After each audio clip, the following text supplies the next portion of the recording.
Ini untuk semua aspek. Saya berikan ijazah amalan dari guru-guru kami juga untuk semua aspek. Jadi kalau ilmu insya Allah meningkat lebih kuat, kalau bisnis, kalau bekerja itu lebih lancar dan dilindungi oleh Allah, ya berkah. Kalau di birokrasi, di kedudukan, di apapun, itu pun diangkat oleh Allah dengan cara yang baik dan terhormat. Ya, karirnya di semua aspek. Satu sholat amalannya. Nah, bukan yang biasa. Bukan yang biasa. Kalau bisa jaga yang 40 rakaat yang sering saya sampaikan. 17 rakaat sholat fardu. Sudah? 12 rakaat rawatib. 11 rakaat yang tahajud. Jumlahnya 40. Ya. 17 rakaat sholat fardu. Kalau ini wajib. Kalau wajib standar.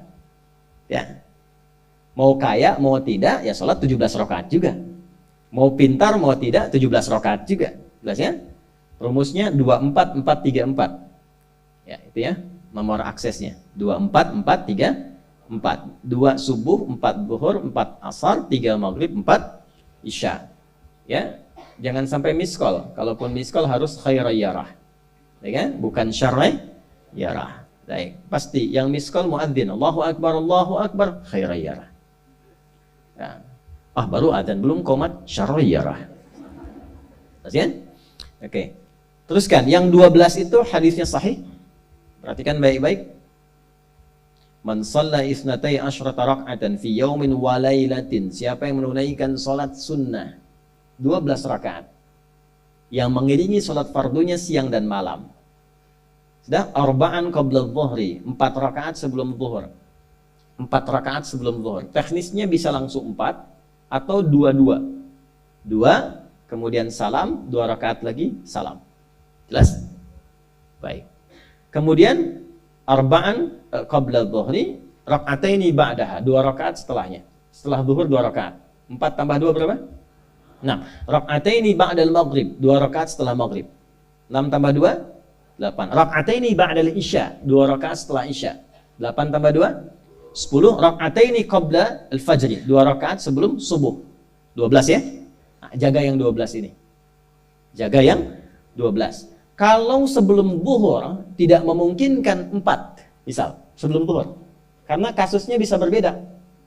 Ada Ibnu Umar, Abdullah bin Umar radhiyallahu taala anhuma menemukan kasus berbeda, seperti Anda di kantoran waktu singkat saat Ramadan, kan? Dapatnya cuma mungkin 2. Maka ada hadis dari Nabi sallallahu alaihi wasallam, riwayatnya Ibnu Umar. Qala au kama qala hafidtu an Rasulillah sallallahu alaihi wasallam 10 rakaat. Saya hafal dari Nabi 10 rakaat. Kalau tidak sempat sebelum zuhur 4, boleh 2. Nah, dari Ibnu Umar ini sebelum zuhurnya 2 rakaat. Sebelum zuhurnya berapa?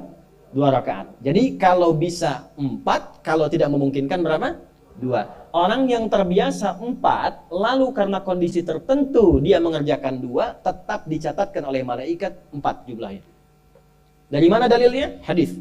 Idza maridal abdu aw safar kutiba lahu misla ma kana alaihi muqiman sahiha. Kalau seseorang sakit atau bepergian jauh atau dia sedang punya uzur syar'i seperti 2 hal tadi dan tak mampu melakukan amalan rutinnya seperti biasa, maka tetap dituliskan pahalanya sempurna seperti rutin dan mukimnya. Contoh, ibu mohon maaf ya bu ya, mohon maaf. Perempuan dalam keadaan suci, sholat subuhnya berapa rakaat? 2, ya 2 kan nggak mungkin 3 kan? Baik kan? 2 rakaat. Sholat qabliyahnya berapa rakaat? 2 rakaat. Baik. Setelah itu baca Quran nggak? Alhamdulillah. Bisa 1 halaman, kan? Bisa. Ibu kerjakan saat suci. Saat sedang tidak suci, masa haid tiba, sholat tidak? Tidak. Baca Quran tidak? Nah, kalau punya kebiasaan sholat, baca Quran, dan tiba masa haidnya, itu pahalanya tetap dituliskan sesuai kebiasaannya. Harus tahu itu. Makanya manfaatkan, karena kalau sudah tiba masa monofos, sama. Itu Allah tuh memberikan kemuliaan khusus. Makanya bu, kalau ngaji dengan ustadz-ustadz tertentu, bikin kurikulum ngajinya fikih perempuan aja, gak usah jauh-jauh. Fikih perempuan. Keluarkan, karena banyak pahala mengalir di dalamnya. Ya. Dan kadang-kadang saya suka bingung kalau bahas fikih rumah tangga itu kenapa yang tegang-tegang gitu. Sekarang fikih parenting sekarang tuh kayaknya menegangkan antara surga neraka aja tuh. Tanggung jawab suami, hati-hati dengan istri. Padahal Qur'annya mengatakan rumah tangga itu penuh dengan permainan yang menyenangkan. Yang ada banyak candanya. Gitu. Coba keluarkan tuh hadis-hadis itu ya. Ibu tahu salah satu istri Nabi ada namanya Sayyidah Saudah binti Zam'ah. Itu sepuh, Bu. Usianya sekitar 70 tahunan ke atas. Dan beliau, Nabi SAW bangunkan rumahnya, itu kamarnya di samping Sayyidah Aisyah, dekat situ, dekat Raudah. Sepuhnya luar biasa, hobinya bikin makanan, masak. Satu kali, ketika beliau sedang ngolah tepung, Nabi pulang, pas kemudian bagiannya Sayyidah Saudah binti Zam'ah, datang sedang ngolah tepung, atau dalam riwayat atau kama hadas, itu dicolek tepungnya, bermain, bercanda, dicolekkan di keningnya, di kening istrinya. Nah, itu sudah sepuh, dicolekkan, masih bercanda, masih tertawa. Kalau bahasa kita masih panggil sayang gitu. Kapan kakek nenek masih bilang sayang dan canda. Ini penuh dengan demikian ya. Ini yang mau saya kembalikan deh, ya nilai-nilai tadi. Jadi kembali ke sini, Bapak Ibu sekalian, kembali ke sini. Ya urutkan lagi, kita agak cepat masuk ke dalam pembagiannya. Detil pada pembahasan ini, satu salat 40 rakaat. Sudah? Yang fardu sudah dalilnya, yang rawatib sudah, terakhir yang 11 rakaat yang salat malam. Ya, 11 rakaat yang salat malam. Nah, ini 11 rakaat ini bisa warming up dulu 2 rakaat tanpa baca surat Al-Fatihah saja. Jadi, Allahu Akbar langsung Al-Fatihah. Tidak pakai iftitah, tidak pakai surat selain Al-Fatihah. Allahu Akbar, ya, a'udzubillahi minasyaitonirrajim. Bismillahirrahmanirrahim. Alhamdulillahirabbil alamin sampai waladhdallin, selesai amin langsung rukuk. 2 rakaat. Seperti itu. Itu namanya khafifatain. 2 salat ringan warming up untuk persiapan supaya hatinya itu bisa khusyuk, badannya bisa agak hangat sebelum memulai tahajud. Barulah kemudian tunaikan 2 rakaat setelah itu, 2 rakaat setelah itu, 2 rakaat setelah itu, ujungnya tutup dengan 1. Ya, itu riwayatnya ada di dalam riwayat Abu Daud, nomor hadis 1367 dari Ibnu Abbas radhiyallahu taala anhuma. Ya, juga disampaikan dalam riwayat Ibnu Umar radhiyallahu taala anhuma ketika beliau mengatakan dari Nabi sallallahu alaihi wasallam, "Salatul laili masna masna, fa idza khasya ahadakumul fajra falyutir rak'atan wahidah." Kalau pengen mulai tahajud 2 rakaat dulu. Sampai merasa enak. Dan tolong ingat ya, tolong nggak usah panjang-panjang dulu suratnya. Untuk berlatih 11, mulai dengan 2 dulu. Kalau belum sempat 11, 2 dulu. 2 rakaat aja, tolong mohon jangan paksa tambah 2 rakaat. Itu pun bangunnya jangan terlalu malam. Jangan terlalu awal malam. Subuh jam berapa sekarang? Terjadi perbedaan pendapat. Oke, 4.25 lah ya. Misal 4.21, 4.20 lah. Pas ya? Misal kita ambil tengah-tengah 4.20. Sudah, bangun 4 kurang seperempat. Jam 4 kurang seperempat. Karena hadisnya mengatakan ada persiapan sebelum wudu. Ya. Karena Nabi sallallahu alaihi wasallam adalah kebiasaan Nabi sallallahu alaihi wasallam idza staiqadha min naumihi, kalau bangun dari tidurnya fajalasa, duduk dulu. Duduk. Wa masaha biyadihi min athari naumi, kemudian menghapus bekas ngantuknya. Ya, menghapus jejak ngantuk dengan bagian tangan yang bersih. Itu kan butuh waktu. Ya. 4.15 bangun. Duduk dulu, atur alarm. Ya, alarm mungkin ya 3.15, 3.30, ya, kemudian jam 4 terakhir. Alarm pertama untuk mematikan alarm kedua siap-siap alarm ketiga sadar. Ya, kan begitu kan? Ya. Ya begitu, itu rumusnya. Nanti kalau sudah ayat tahajud masuk Al-Isra, nanti saya jelaskan. Itu ada isyaratnya di Quran. Bukan isyarat alarm ya, tapi isyarat perjuangan kita untuk bangun. Jadi 4:15 itu adalah persiapan supaya jam 4 bisa wudu. Ya, begitu jam 4, thumma dhahaba ila shinin mu'allaqah, pergi ke tempat kemudian berwudu, tempat tertutup, wudu, selesai, balik lagi, kan 4.20 adzan kan? Misalnya 4.10 mulai sholat. Kalau 2 rakaat kan nggak lama-lama. 5 menit, witirnya 1 menit, 3 menitnya istighfar, nunggu subuh. Ya, bacanya jangan tinggi-tinggi. Al-Falaq, An-Nas, witirnya Al-Ikhlas. Besoknya Anda sudah bosan 4 rakaat. Al-Duha, Al-Insyirah, Al-Falaq, An-Nas, Al-Ikhlas. Besoknya terus sampai bosan tambah 6 rakaat sampai konsisten 11. Jelas?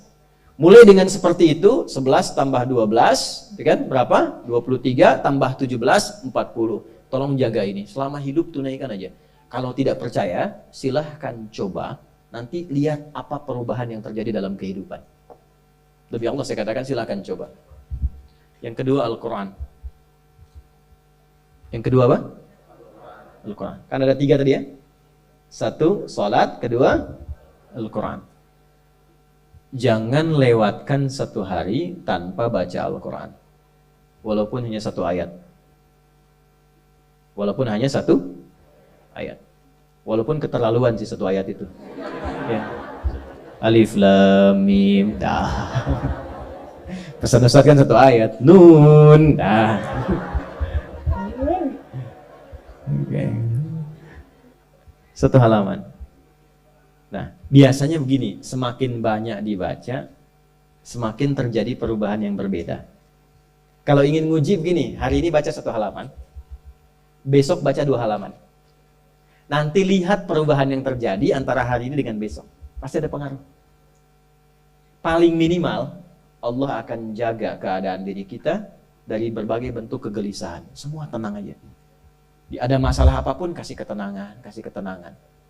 Dan ketenangan itu paling mudah melahirkan solusi. Jelas? Oke, 2, Al-Quran. 3 kira-kira apa? 3 apa kira-kira? 3, jaga wudhu. Apa kayak? Oh, jaga wudhu. Oh. 1, sholat. 2, Al-Quran. 3 apa? Jaga wudhu. Apa dampak psikologisnya jaga wudhu? Tidak ingin batal wudhunya. Kalau orang tidak ingin batal, maaf kalau kebanyakan bohong batal tidak. Maksiat, itu batal maknawi. Makanya orang punya wudhu itu pasti kalau dia selalu jaga wudhunya akan terjaga dalam kebaikan. Karena fungsi wudhu salah satunya mencegah maksiat. Itulah sebabnya setelah wudhu kita doa taubat.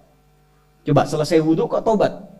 Asyhadu an la ilaha illallah wa asyhadu anna Muhammadan Rasulullah. Kemudian Allahumma ja'alni minat tawwabin. Ya Allah, jadikan aku orang yang selalu taubat, bebas dari maksiat. Itulah rahasia wudhu. Salah satunya menjaga seseorang dari perbuatan maksiat. Ya, tidak bermaksiat, jaga wudhu. Saya itu banyak bercanda dengan keluarga, termasuk anak-anak. Bercanda terus, tapi serius dalam 3 hal. Salat, Quran, dan jangan pernah bermaksiat. Itu kalau anak saya itu pegang, Bu, Pak, ini cerita aja ya. Pegang mushaf nggak benar aja, itu bisa saya lempar dari jauh. Minimal saya teriaki. Pegang mushaf nggak benar, bukan nggak baca. Pegang mushaf, misalnya mushaf harusnya begini, misalnya dia pegang begini, atau taruh di atas paha, kaki, misalnya apa, itu bisa saya lempar dari jauh. Perbaiki. 3 itu serius. Ya, karena itu adalah sesuatu yang bisa merubah kehidupan kita, dan itu yang paling memuliakan kita dan dimuliakan kita dengan itu. Itu poinnya. Tapi yang lain kita bisa bercanda. Sholat, jangan main-main.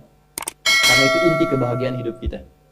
Dan maksiat, itu yang paling fatal mengantarkan pada, maaf, kehidupan akhirat yang buruk. Neraka itu kan karena maksiat. Nah, 3 itu ya, tolong jaga, nanti lihat perbedaannya. Silakan.